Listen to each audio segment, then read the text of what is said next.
Hey everyone, welcome back to English Daily Talk, your space for real stories, real emotions, and real English. I'm Jessica. And I'm Chris. It's really good to have you with us again. If you're following our C1 series, you already know the rhythm. We tell a story, then we slow down and unpack the meaning, and later we do a language spotlight where we highlight phrases you can actually use. Today's episode is called The Gym We Kept Paying For. It sounds funny, maybe even a little embarrassing, because a lot of us have been there. You sign up with big dreams, you go for a week, and then somehow you keep paying for months while the gym becomes a building you drive past like it's a stranger. But we're not doing this episode to shame anyone. We're doing it to understand something deeper: the gap between intention and action, the way guilt can quietly drain us, and how identity can be more powerful than motivation. If you can, grab a drink, take a breath, and let your mind slow down for a bit. Ready? Let's get into it. The first time I signed up for a gym membership, I acted like I was adopting a new personality. You mean the New Year, New Me personality? Exactly. And I didn't even wait for New Year. It was a random Wednesday in October, and I walked into that gym like I was about to become a professional athlete by Friday. That's the most optimistic timeline I've ever heard. I had logic. I told myself, if I pay money, I'll feel committed. I believed the payment would become a kind of moral contract. Like, if I'm paying, I have to go. That's how adults behave. That sounds reasonable on paper. On paper, yes. In real life, it turns out money isn't always a motivational tool. Sometimes it's just a monthly reminder that you're not living the life you imagined. Oof, that sentence hit harder than a squat set. The gym itself was nice: bright lights, clean equipment, mirrors everywhere.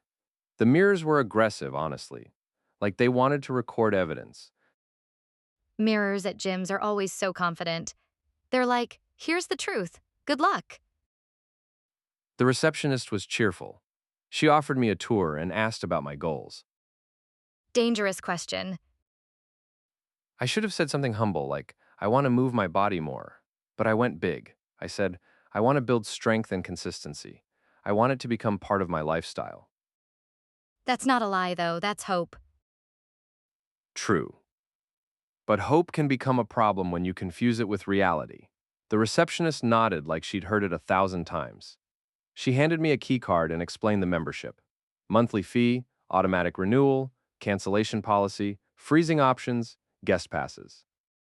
And in that moment, you were still convinced you'd be there every day. I pictured myself arriving early, headphones on, water bottle, the whole aesthetic. I bought new gym clothes the same day. I chose the color black because I thought it made me look serious. Gym clothes are so symbolic. It's like buying supplies for a future version of yourself. Exactly. And the first week, I actually went. That's the plot twist. Monday, I did a very awkward mix of machines I didn't understand. Tuesday, I tried the treadmill and pretended I wasn't dying. Thursday, I joined a class that sounded gentle, but it turned out to be gentle only in the way a storm can be gentle. I've been to those classes. They say beginner friendly, like it's a threat. But I felt proud. I felt like I was proving something, not to anyone else, but to myself. Like I had finally grabbed the steering wheel of my life.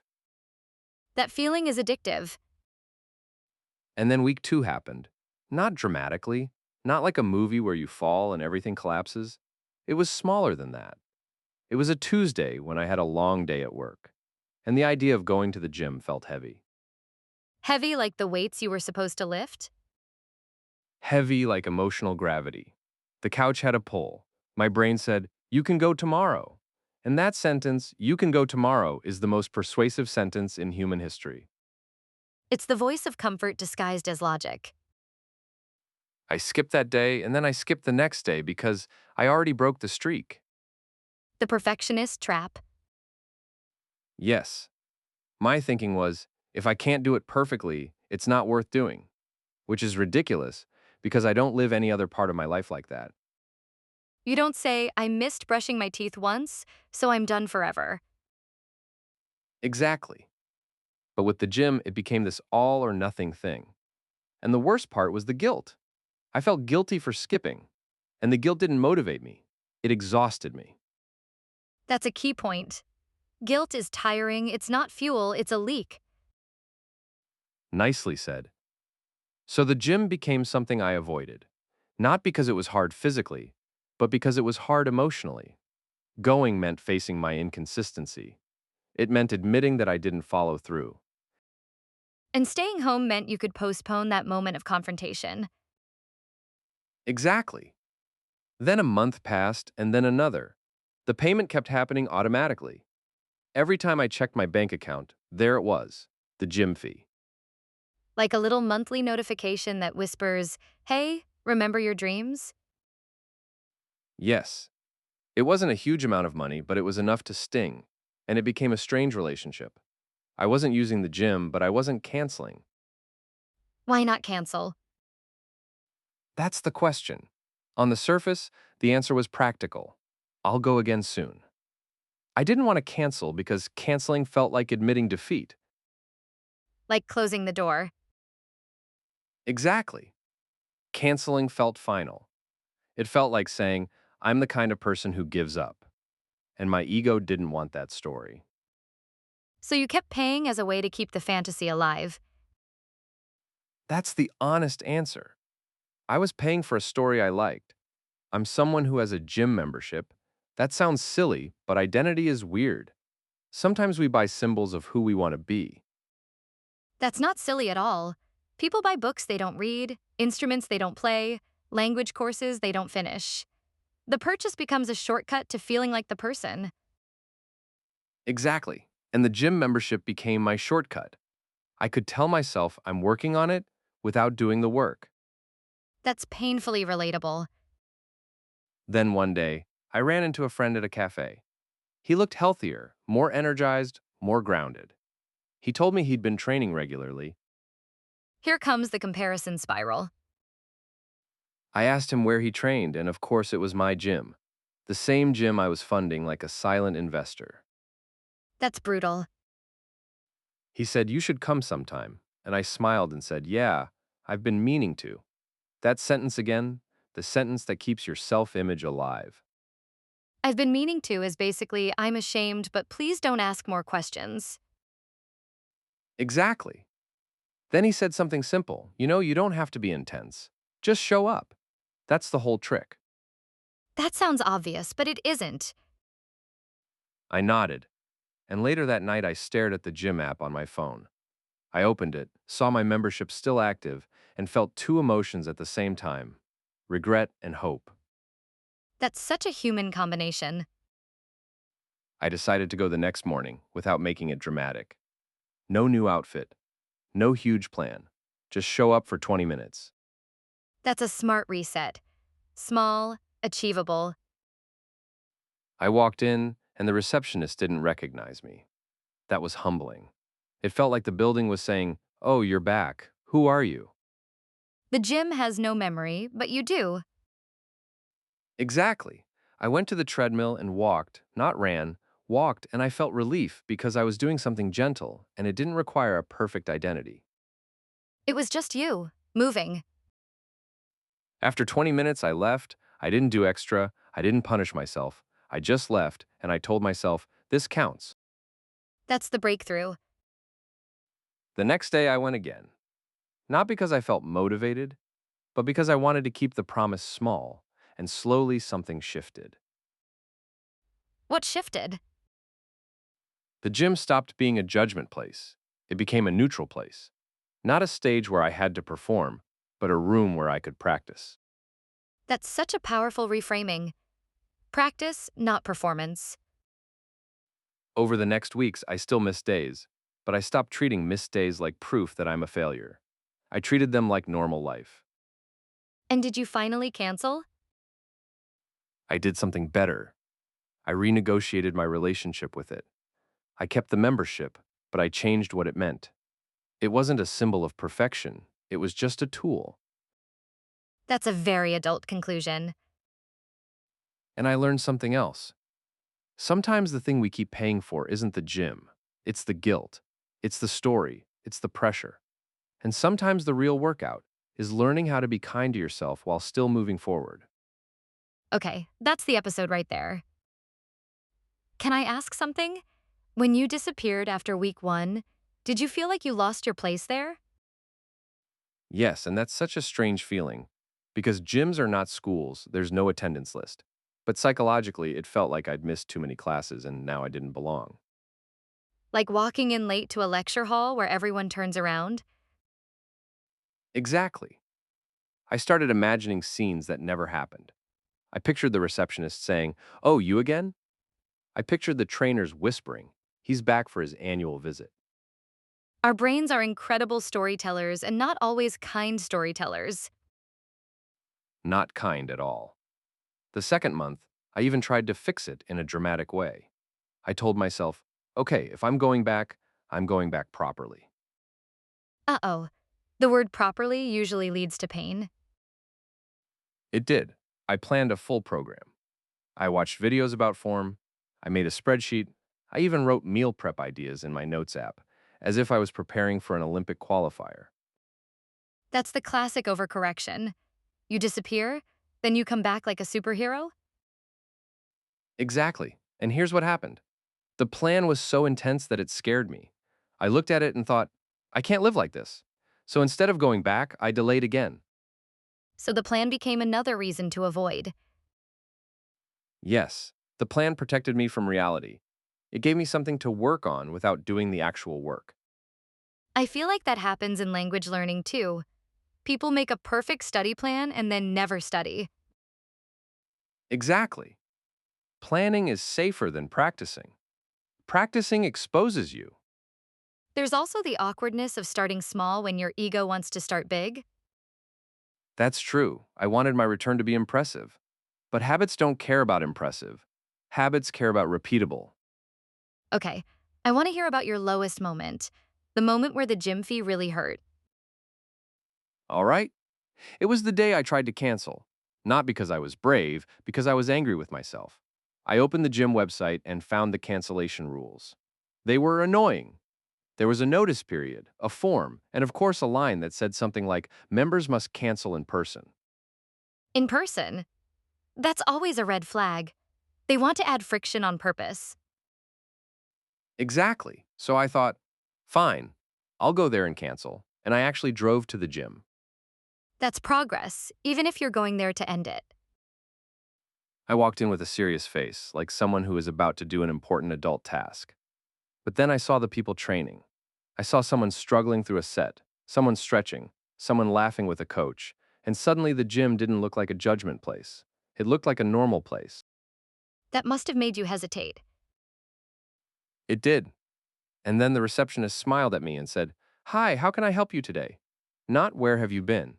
Not "Finally," just "How can I help?" Because in reality, no one cared. Exactly.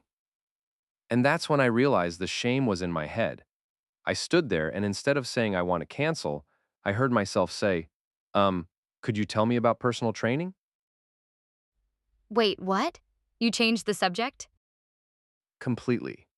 I did this ridiculous thing where I pretended I was a regular, like, yes, I'm totally here all the time. Tell me about training packages. That's hilarious and also sad. It was both. The staff gave me a brochure. I thanked them, nodded thoughtfully, and left. So you didn't cancel and you didn't train? Exactly. I went home with a brochure like it was proof of effort. That was my lowest moment. I spent energy on the performance of change, not the practice of change. That line deserves to be repeated. The performance of change. And it wasn't just the money, it was the mental space. Every month, I'd see the charge and replay the same conversation in my head. You should go. You didn't go? You're wasting money. You'll start next week. It was like a loop that stole attention. A loop is exhausting because it never concludes. There's no decision, just tension. Exactly. Then something else happened. A small thing, but it mattered. My friend, different friend, invited me to play a casual game of basketball on Sunday mornings. Now we're moving into sport, not gym. Yes. And the reason I said yes was simple. It didn't feel like a test. It felt like play. There was sweat, but there was also laughter. Nobody was measuring my body. Nobody cared if I missed a shot. So you got movement without shame. Exactly. And after a few Sundays, I noticed something. I had more energy during the week, my mood improved, my sleep improved, and suddenly going to the gym didn't feel like punishment. It felt like support. Because you already had evidence that movement could feel good. Yes.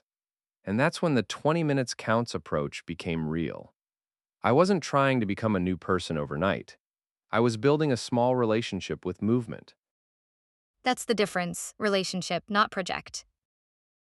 And slowly, the gym membership stopped being a monthly accusation. It became an option. Some days I went, some days I didn't. But I wasn't trapped in the guilt loop anymore.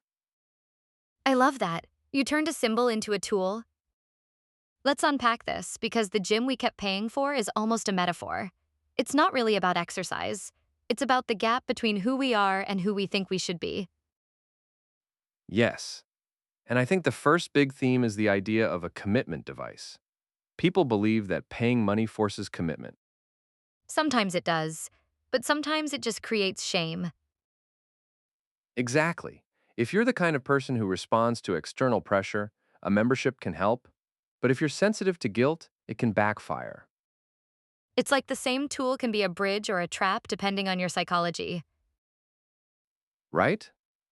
Another theme is all or nothing thinking.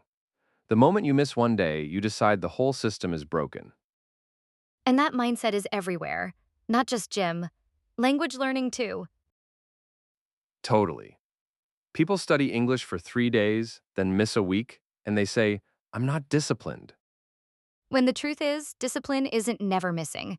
Discipline is returning. I love that. Returning is the skill. Also, we should talk about identity. You said you were paying for the identity. I'm someone who has a gym membership. Yes. And I think modern life is full of identity purchases. I bought a notebook, therefore I'm a writer. I downloaded a language app, therefore I'm a learner. I bought running shoes, therefore I'm an athlete. And again, there's nothing wrong with buying tools. The problem is when the tool becomes a replacement for the behavior. Because the tool gives you a quick hit of motivation. You feel like you started. Exactly. It's like your brain wants the reward without the repetition. There's also something emotional here, fear of being judged. Gyms can feel like public places where you feel watched. Even if no one is watching, you feel watched. The mirrors don't help. That fear can turn the gym into a place of shame instead of a place of growth. And when a place becomes shameful, we avoid it, which increases shame. It's a loop. So, how do we break the loop?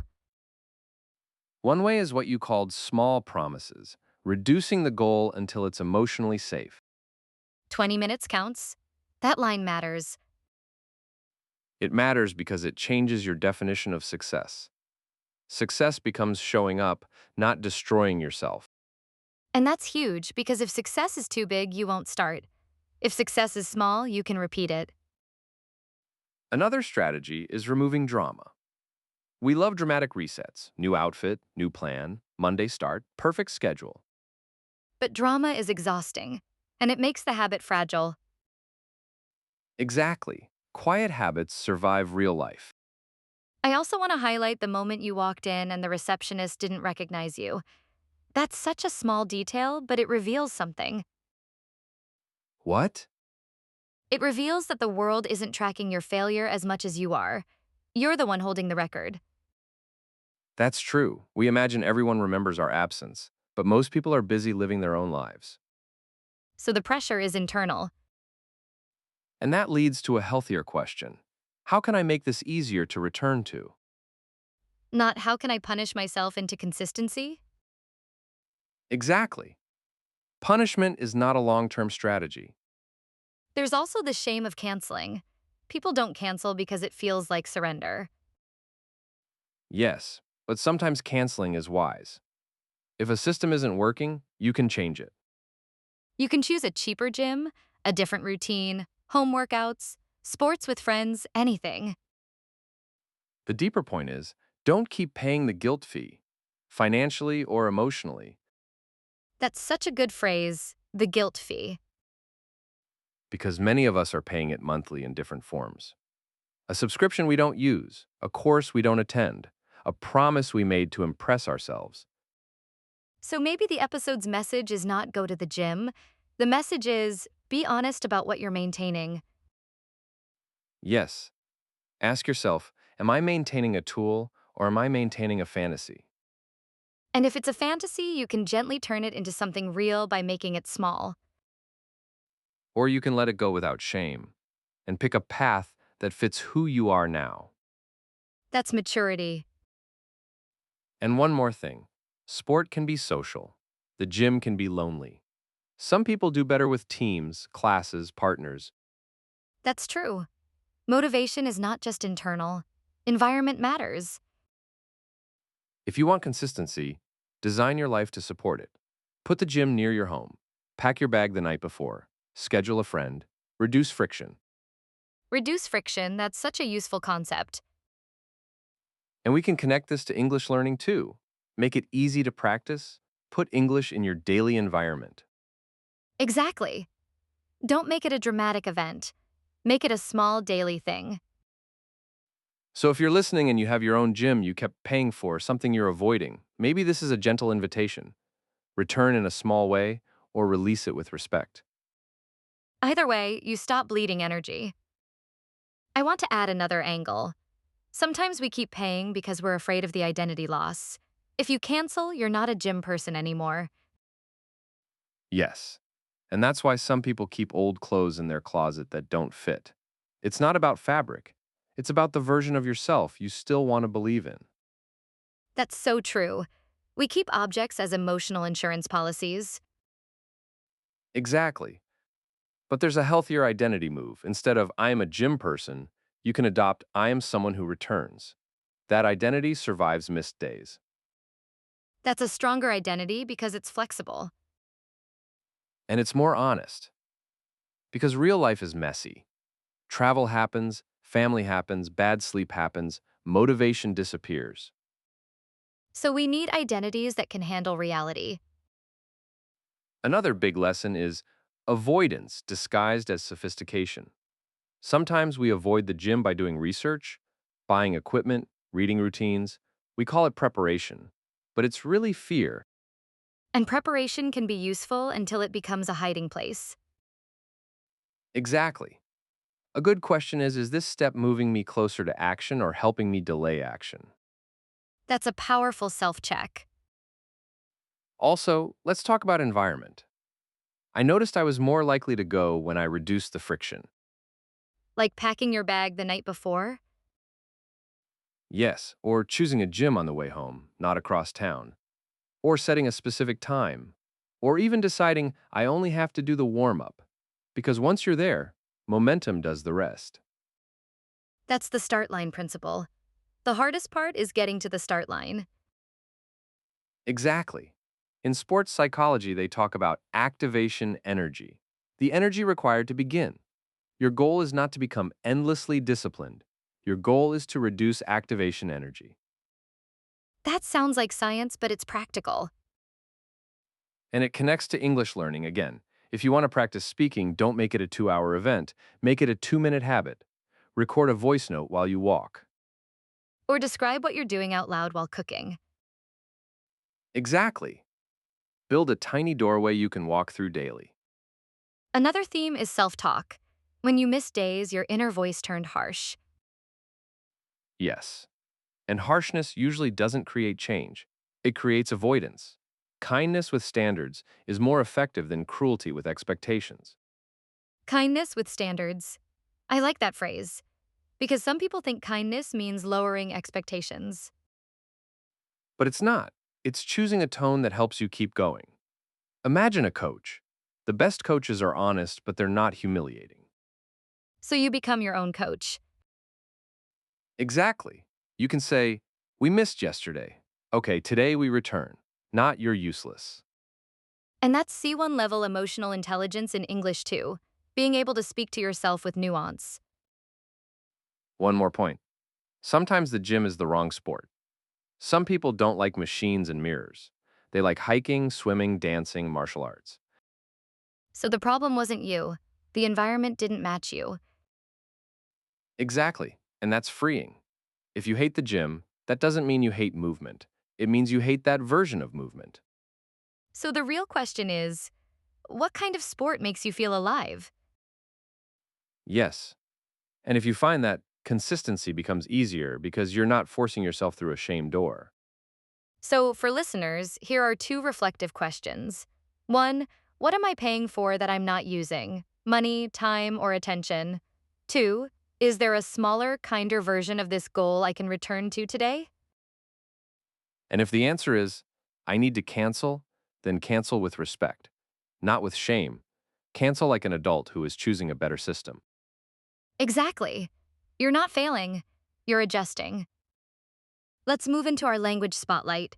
We'll highlight some C1 level phrases from today's episode that help you sound more natural, precise, and emotionally intelligent. And as always, don't just understand them. Try to use them in your own speaking and writing. 1. On paper. On paper means in theory or according to the plan, but not necessarily in real life. On paper, the schedule was perfect, but in reality, it was exhausting. 2. A monthly reminder. This is a vivid phrase to describe something that keeps appearing and brings back a feeling.